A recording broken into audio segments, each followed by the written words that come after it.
se ha especulado mucho respecto a si el gobierno de Estados Unidos o no tenía conocimiento de la captura y después liberación de Ovidio Guzmán, si es buscado por la DEA. ¿Qué nos cuentas? ¿Qué investigaste y qué encontraste? Pues mira, Ale, como estábamos platicando, es un tema que tiene varias versiones y pues sobre la versión del gobierno mexicano, hay una diferencia entre la versión del gobierno mexicano y Jack Riley, exfuncionario de la DEA, sobre la captura de liberación de Ovidio Guzmán López, hijo de Joaquín Guzmán Loera, el Chapo.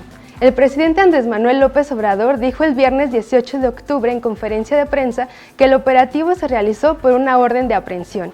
Sin embargo, en entrevista para Proceso, publicada el 20 de octubre, Riley dijo que hay una confusión en la prensa mexicana, donde se empezó a decir que la captura de Ovidio se debió a la exigencia del gobierno de Estados Unidos.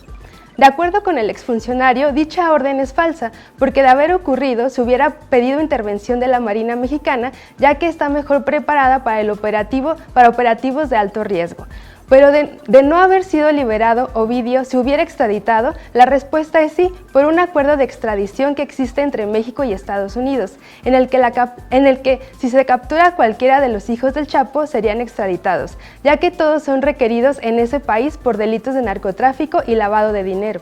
Además, de acuerdo con Riley, si Estados Unidos captura a un delincuente buscado por el gobierno mexicano, este sería extraditado a México. Las dos versiones son declaraciones que no podemos avalar fielmente, ya que no existe un documento en sí que las compruebe. Lo que ha quedado claro es que en ambas partes se ha aceptado que el operativo careció de estrategia. Y bueno, hasta aquí nuestro check del día sobre estas dos versiones entre el gobierno de México y Estados Unidos.